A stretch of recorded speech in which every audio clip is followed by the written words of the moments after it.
এ প্রসঙ্গে বিস্তারিত জানতে সরাসরি চলে যাচ্ছি সংযুক্ত আরব আমিরাতে সহকর্মী শিবলি আল সাদিকের কাছে।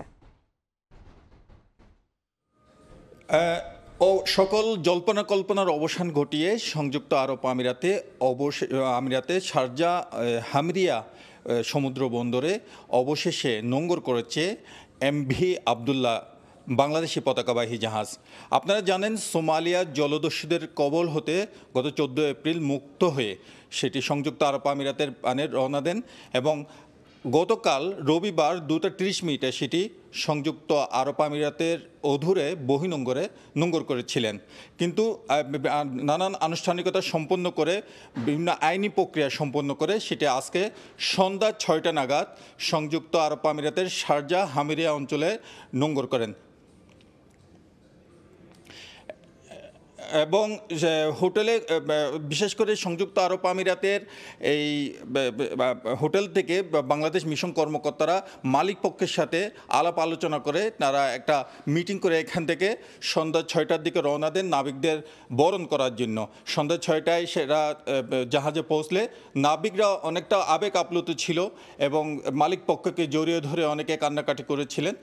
সেখানে বাংলাদেশ দূতাবাসের রাষ্ট্রদূত আবু জাফর এবং বাংলাদেশ কনসুলেটের consul general BM Jamal Hossain সহ এবং 15 জন একটা প্রতিনিধি দল উপস্থিত ছিলেন। আপনারা জানেন, এই যে বিভিন্ন আইনি প্রক্রিয়া সম্পন্ন না হওয়া পর্যন্ত নাবিকদের কিন্তু দুবাই আনা সম্ভব না। তারা মালিকপক্ষ আমাদেরকে জানিয়েছেন তারা এই যে নাবিকরা যেখানে আছেন সেখান থেকে পরবর্তী কর্মসূচিগুলো সেরে তারা পরবর্তী গন্তব্যে তারা রওনা দিবেন। আমরা এটুকুই জানতে পেরেছি যে 2 জন নাবিক সেখান থেকে উড়োজাহাজে করে বাংলাদেশে চলে যাওয়ার কথা ছিল। আপাতত সেই 2 জন নাবিক উড়োজাহাজে করে বাংলাদেশে যাচ্ছে না। তারা 23 জনেই একসাথে বাংলাদেশে ফিরবেন বলে অঙ্গীকার করেছেন। সেই হিসাবে মালিক কর্তৃপক্ষ বিভিন্নভাবে উদ্যোগ নিচ্ছেন তাদেরকে সুস্থভাবে কিভাবে পৌঁছানো যায়, বাংলাদেশে পৌঁছানো যায় সে ব্যাপারে উদ্যোগ গ্রহণ করছেন।